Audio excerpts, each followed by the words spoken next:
ഇടയ്ക്കിടെ മുടി വെട്ടിയാൽ മുടി വേഗം വളരുമെന്ന് പറയുന്നത് ശരിയാണ്. അതുകൊണ്ട് മാസം തോറും ഹെയർ കട്ട് ചെയ്യുന്നവരുണ്ട്. പക്ഷെ ശരിക്കും മുടി വെട്ടിയാൽ ഹെയർ ഗ്രോത്ത് കൂടുമോ?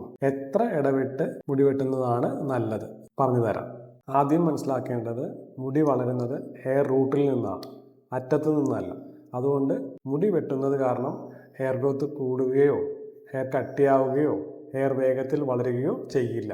അപ്പോൾ എന്തുകൊണ്ടാണ് ഹെയർ കട്ട് ചെയ്താൽ മുടി വേഗത്തിൽ വളരുന്നുണ്ടെന്ന് തോന്നുന്നത്?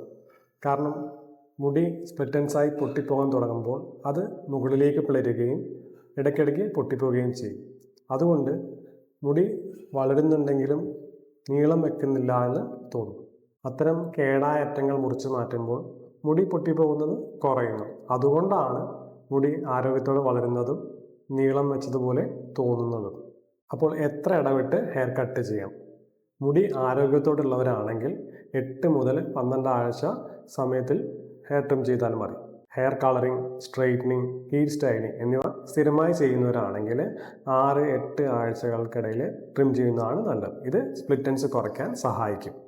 പക്ഷേ ആരോഗ്യകരമായ മുടിയാണെങ്കിൽ വെറും ഹെയർ ഗ്രോത്തിന് വേണ്ടിയിട്ട് ഇടയ്ക്കിടെ മുടി വെട്ടേണ്ട ആവശ്യമില്ല. മുടി വളരണമെങ്കിൽ ഹെയർ റൂട്ട് ആരോഗ്യകരമായിരിക്കണം. അതിന് സമീകൃത ഭക്ഷണം, നല്ല ഉറക്കം, സ്ട്രെസ് കൺട്രോള്, അതേപോലെ തന്നെ ശരീരത്തിൻ്റെ ഇൻറ്റേർണൽ ബാലൻസ് ആണ് ഏറ്റവും പ്രധാനപ്പെട്ടത്.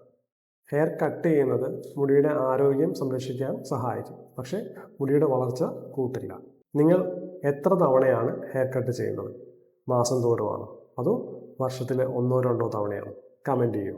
അടുത്ത വീഡിയോയിൽ മുടി വേഗത്തിൽ വളരാൻ ശരിക്കും സഹായിക്കുന്ന കാര്യങ്ങൾ എന്തൊക്കെയാണെന്ന് വിശദമായി പറഞ്ഞുതരാം. ആ വീഡിയോ കാണാൻ ഇപ്പോൾ തന്നെ ഈ അക്കൗണ്ട് ഫോളോ ചെയ്യും.